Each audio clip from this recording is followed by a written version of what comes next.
Today we're back with my 2023 Honda Civic Type R. We're talking tuning today, COBB tuning, and their access port for the new FL5 Type R and the DE5 Integra Type S. I was actually thinking about getting this car tuned, didn't really know what direction to go, and about a week later, COBB slid into my DMs, very coincidentally, and said, "Hey Chris, how would you like to test out our new off-the-shelf tunes for the Civic Type R? We know your car's mostly stock. We'll send you an access port. You can ship your ECU to us and we'll unlock it and then you can do the whole thing." So this isn't a paid video. COBB did provide me with an access port. This access port with the off-the-shelf tunes costs $725. You have to send your ECU into COBB to get it unlocked. They overnight it to Austin, Texas, and then overnight it back. Uninstalling the ECU is a bit of a process, but it's not too bad. As long as you can get that last clip out, it's not a big deal.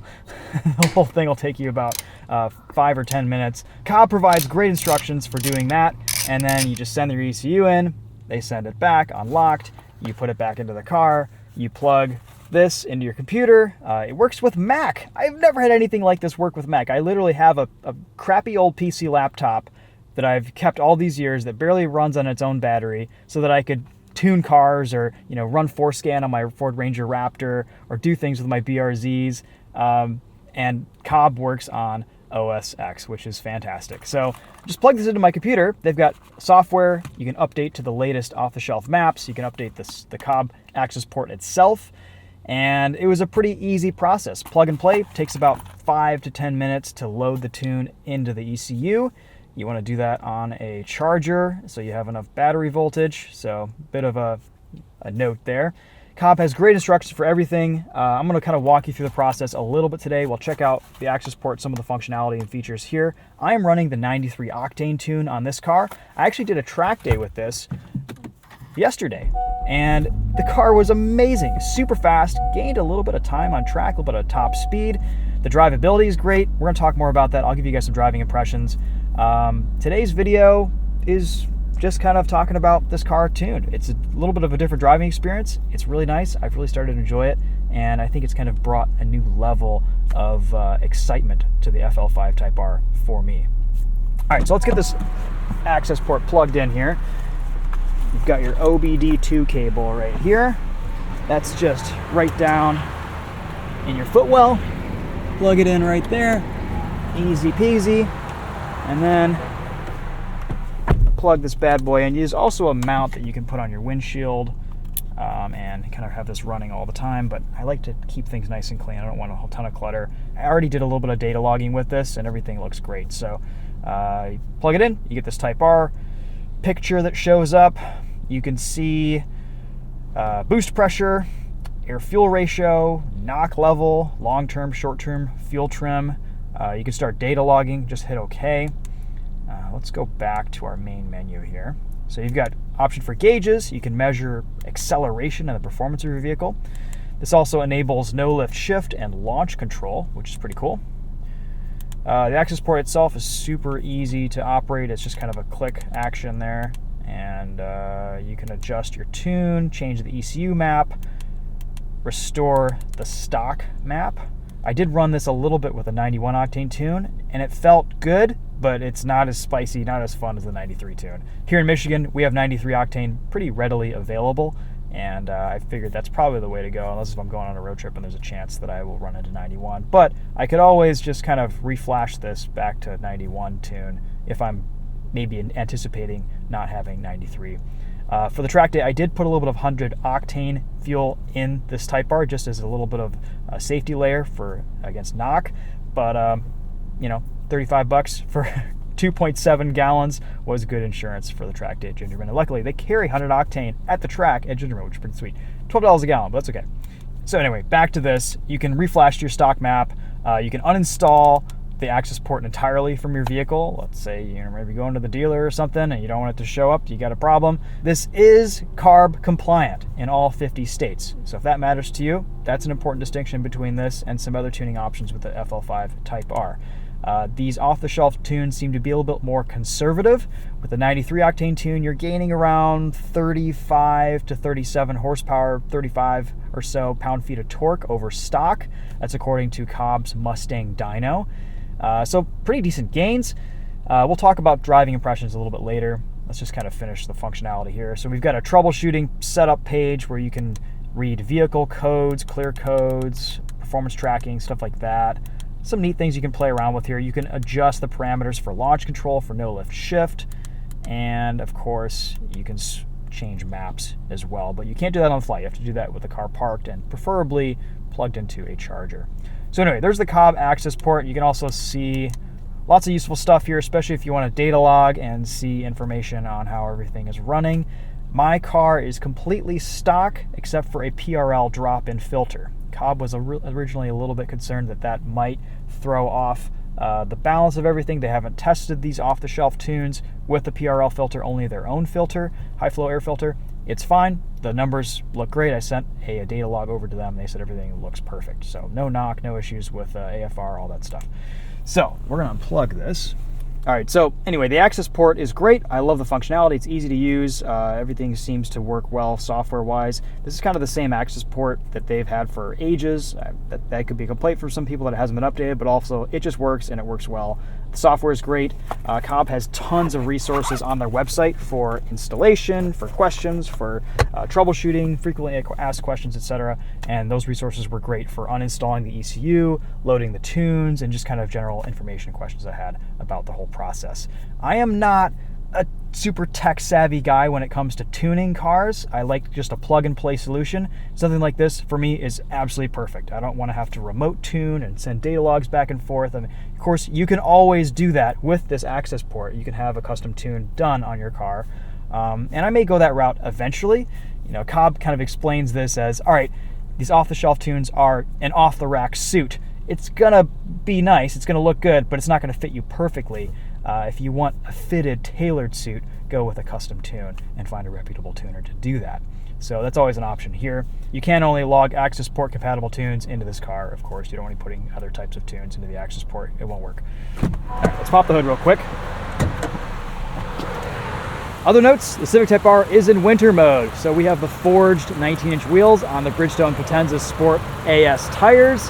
I have reinstalled the factory Brembo brake pads, so no more squealing from the Paragon R5s. The R3s are still installed in the rear because they don't really make any noise and I don't mind dailying on them. All right, so here's your ECU. And basically, to uninstall that, you have to undo a few bolts that are, some are pretty easy to get to, some are a little bit trickier to get to, but overall, not that bad of an uninstall. You pull this off, you unplug some things carefully. You gotta disconnect the battery before you do all this, of course. And then there's one clip right down here at the very bottom that's a real pain to get to. I will admit, that took us some time, but everything else was very straightforward and easy. The shipping process of sending the ECU back to Austin, Texas to COBB to unlock was seamless. No issues there. It's a nice box. It's got a statically charged or whatever bag that you put it in so it doesn't get shocked or damaged. And then you just ship it there and they ship it back and you put it in your car and install everything and you're good to go. $725. You gain some power, you gain some drivability, and I love the way this thing drives now. It is a blast. So let's hop in. We'll give you guys some driving impressions. We'll drive around casually a little bit, talk about streetability, the extra torque everywhere, and then we'll go do some pulls. Hopefully we'll be able to put our power down on these Bridgestone Potenza Sport AS tires. Like I said, I was just at Gingerman yesterday. We were on Cup 2s. It was about 60 degrees Fahrenheit out, and I was just having a blast in this car. It was so much fun. It was so fast. It really feels like a balanced level of power now with what's going on with this tune, with the brakes, with the suspension. Again, I have the Acura Integra Type S damper module installed in this Type R, so the suspension's a bit more compliant, and I found it to be quicker on track. So that's just me. I think a little bit of extra compliance and damping improves lap times and comfort and drivability, and that's what I've done here with the Civic Type R. I basically turned this into an Integra Type S. All right, driving impressions. There's a little bit more torque everywhere here. It's something you don't really see on the dynograph, but even just coming out from a start, this almost just feels like a slightly bigger engine with more mass to it now. It's nice. It's not as, I don't know, low displacement 4-cylinder like in its nature. It's easier to drive. It's just a bit nicer to live with on a regular basis, just cruising around normally. Rev hang, there was never really a lot of rev hang with the Civic Type R. There never has been. I feel like it might be reduced slightly, but for the most part, this drives like stock when you're just cruising, if not a little bit better in terms of smoothness, torque, response. Right now we're in comfort mode, and I really like the throttle mapping here. It's just about perfect. You put it up into Plus R or Sport, and you get right into boost. COBB has done a nice job with the throttle mapping between drive modes. So I believe the mapping is pretty much the same between Sport and Plus R, and then Comfort kind of dials things back a little bit. There seems to be a little bit less lurchiness on and off throttle here with this 93 octane off-the-shelf tune than there was stock. And that's specifically in Plus R mode. I'll show you guys my individual settings here. So I've got engine in Plus R, steering comfort, suspension Sport, engine sound Plus R, rev match Sport, gauge in Plus R. So everything's basically in Sport or Plus R except for my steering.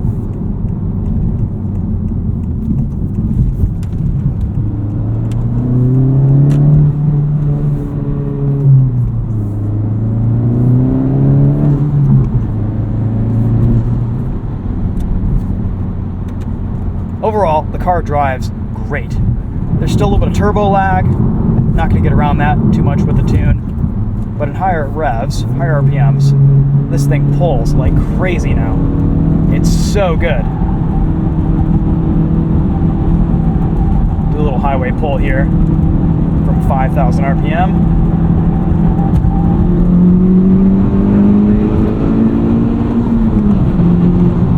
Yeah, it's properly quick. This feels like the torque, the power, the responsiveness that I kind of wanted from this car stock. If you're thinking about tuning your Civic Type R, just do it. It's so good. It really does make this car a lot more enjoyable. The diff can handle the extra power. COBB will continue to come out with aftermarket parts like an intake, like an intercooler in the future, later this year actually. So I'll probably go for the intake and load on the off-the-shelf tune for that. It would be nice to have some extra boost noises up front. That PRL filter does add some blow-off valve sound, but having a full-blown intake would be sweet.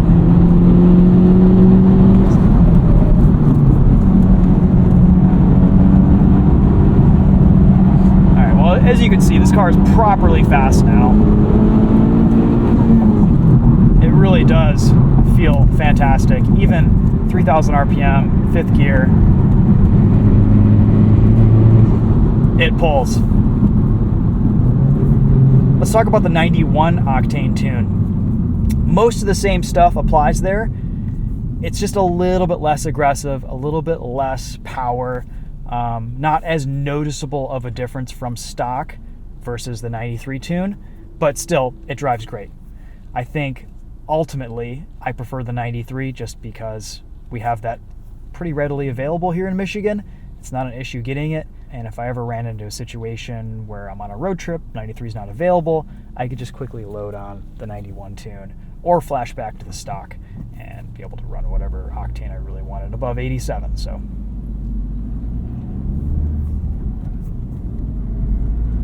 Yeah, low speed drivability, just so much better. It's a subtle difference, but it really does improve the enjoyment factor with this car. I always felt like this car was just a little bit too gutless under 3,000 RPM, and now there's just a bit more grunt here, which is just nice. It's not too much power. You're not blowing the tires off in second or third gear.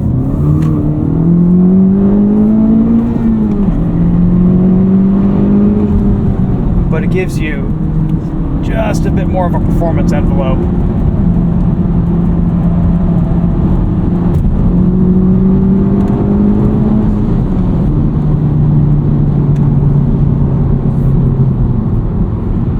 enjoy driving this as much as just about anything, especially on track. I think this is almost a better track car than it is a street car in some respects.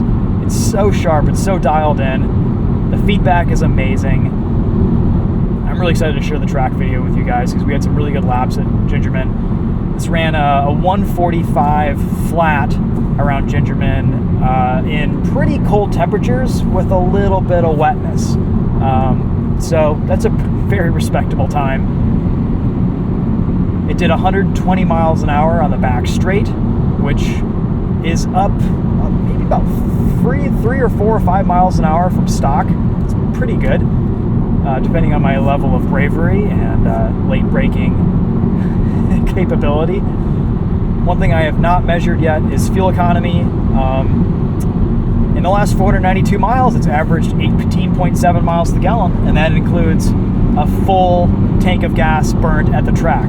So I guess that's respectable, but again, hard to kind of tell what fuel economy is going to be here without doing a fuel economy test.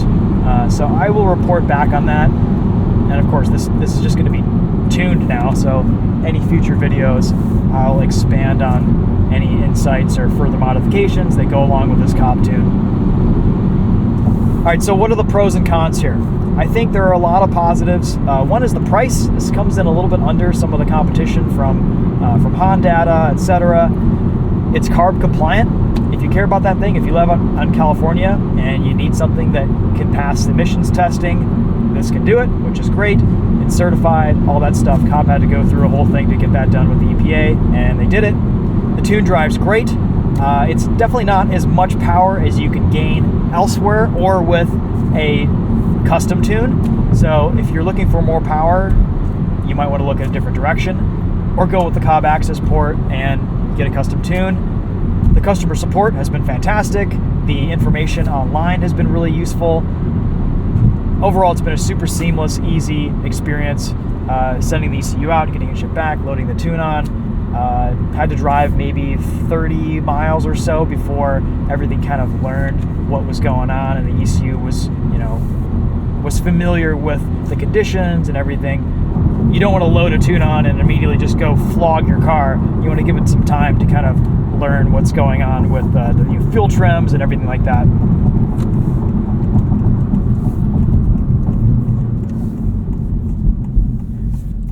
All right, let's do a flat foot shift here.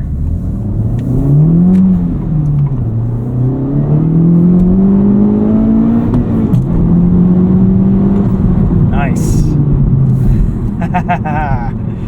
Yeah, I mean, that's going to be a little bit abusive on your clutch if you're doing that on a regular basis. But if you're drag racing or you're on the track and you're looking for those extra thousandths of a second, that's a very, very nice, seamless flat foot shift. Feels like something out of GM Performance, or it's well done.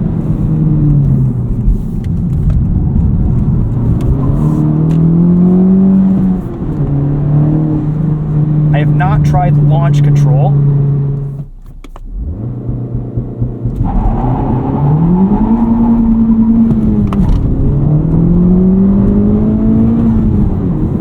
Cool. That feels about right. A 3K clutch dump.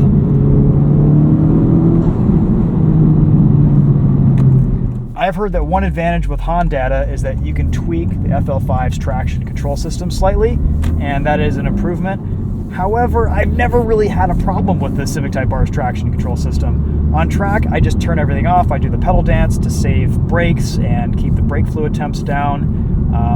It gets a little bit hairy sometimes, but that's what it is. On street, I found with traction control on, the system allows for enough wheel spin to be perfectly fine on the street and give me enough traction.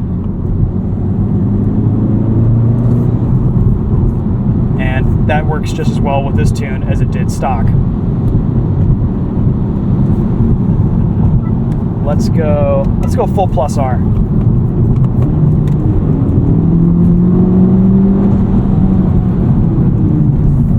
And we'll just pull from third here.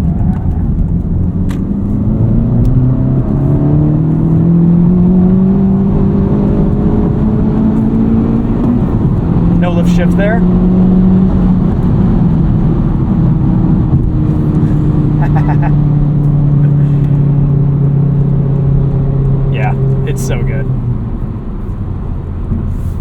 feel like my PRL rear motor mount has finally broken in. A little bit less NVH from that now after this latest track day.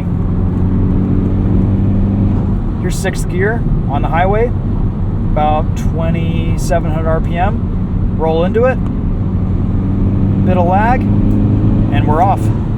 Pulls really nicely. Oil temps. I'm not seeing really any difference in oil temps on track or on street after tuning this. Again, it was a pretty chilly day at Gingerman, but I really only saw a max of 258, 260 oil temps. Coolant temps stayed down. And again, my fix for that is just turn on the heat for a couple minutes, do a cool down lap, and you're back to 220, 230 easily, and coolant stays under 200 degrees Fahrenheit. I've actually never had overheating problems with this car. I know some people have here in Michigan at our elevation, at our temperatures. I've done track days in this that have been 85 degrees. It's been fine. This car's been great. I haven't had any cooling issues with this.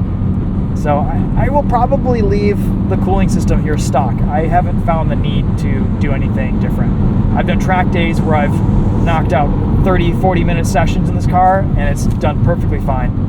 Maybe a cool down lap here and there, but for the most part, I haven't had any issues. And I like that the COBB tunes allow for that to continue, and they're not putting too much heat into the engine, into the system. So right now, according to their Mustang dyno, this should be at about 337 horsepower and similar torque numbers. I will put a link to the dyno graphs. You guys can go check out that link, peruse through the numbers, click at different points on the graph to see where torque has been increased. I mean, it's basically an overall increase everywhere in the power band, especially above 3 grand in torque and horsepower.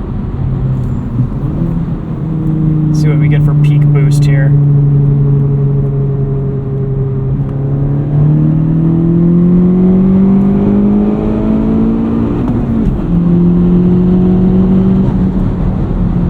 Yeah.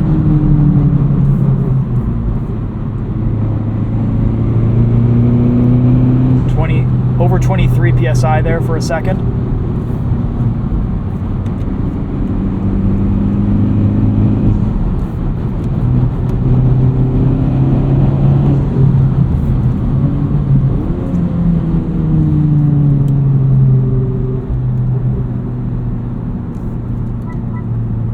Let's settle things down for a minute in comfort mode. Turn traction back on, whatever that's worth.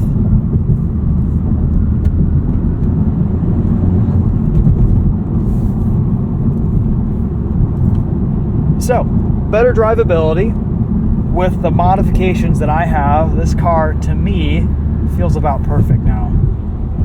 The PRL filter makes some cool noises, maybe gave me a little bit of extra torque, but most it's probably just placebo. But the tune really brought the power level of this car up to where I wanted it to be. The PRL rear motor mount feels fantastic now that it's got some miles under its belt. Probably put about 1,500 miles on that, and now it's finally starting to feel like it's broken in. What are we at here for mileage on this car? I think it's around, 8644. So I've actually driven this car a little bit more this year.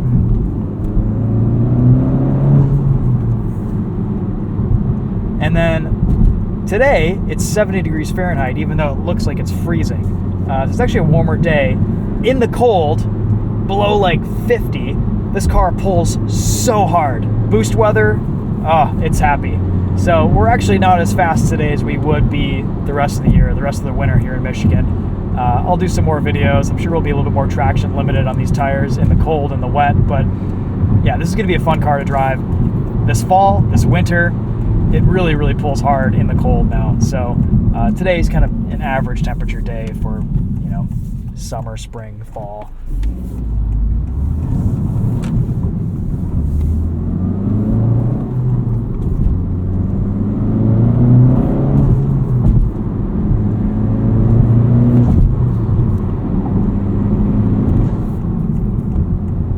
The car drives so well now, all drive modes.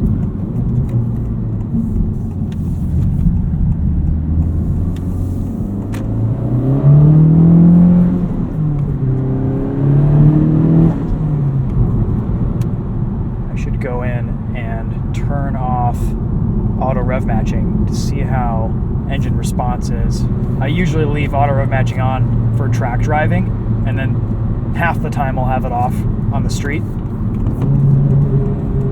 But annoyingly, you have to come to a stop, put on the handbrake. Honda doesn't just give you a button for that, which they should. Okay, parking brake, vehicle settings. Driver assist system, all the way at the bottom. Rev match, off. Okay.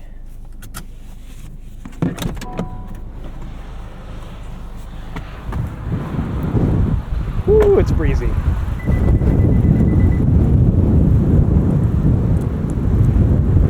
I was running the Cup 2 tires at the track day yesterday, and those held up really, really well. Again, only about 1.7 degrees of negative camber here. Factory is 1.5. Moving the bolt, the top mount bolt, gives you another 0.2, 0.3 degrees. And that is perfect on this car. I don't think I really need any more. With a stiffer sidewall track-oriented tire,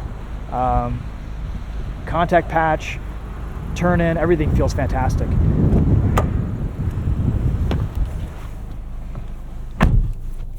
All right, let's go drive a little bit more with rev match off. And we'll put it in individual mode. Have the engine in +R.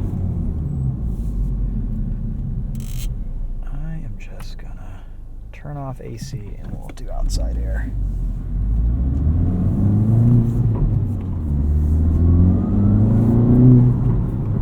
That is another difference too. This car doesn't feel as impacted with air conditioning on, which is nice. Oh yeah, super easy to drive.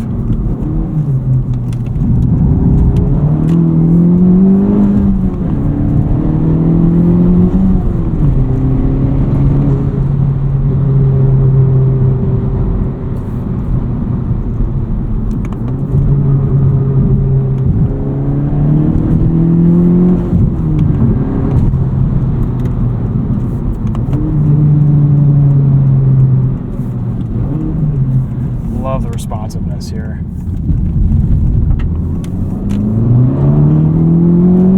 Bit of wheel spin there.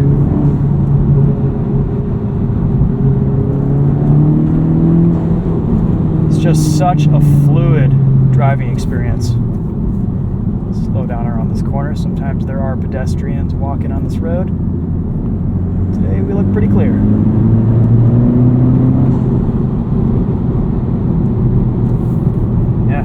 And then comfort mode is a pretty enjoyable drive mode now too. It doesn't feel too dulled down.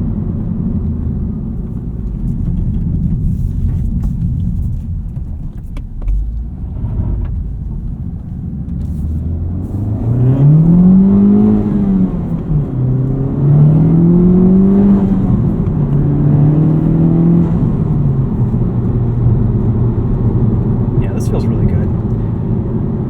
Alright guys, well, that's going to wrap up my video on the Civic Type R. I think that pretty much says everything I have to say thus far. I'll keep you updated if and when I install the COBB intake on this. That's going to be a carbon fiber intake. Should be pretty dope. Should make some cool noises. Gain a bit of power. And again, COBB will release a map to go with that intake. And that's the cool thing about these off-the-shelf maps is that what is the version 0.0 map or 1.0 map right now will be updated and changed and improved with time. The off-the-shelf tunes today won't be the off-the-shelf tunes next year. They'll be better. So right now, I think this is a pretty good starting point. Really happy with the way the car drives. No hiccups, no weird things. Everything just feels OEM, but better and faster and more fun, more responsive, and just nicer to drive and live with. So those are going to be my thoughts on the Accessport tune with the FL5 Type R. I assume you would see similar improvements and gains with the Integra Type S. And yeah, so if you're interested, go check them out. $725, pretty good deal for a much better driving experience with your Type R. That's going to be it for this one. Thanks for watching. We'll see you guys in the next video. Take care. See if I can get out of here.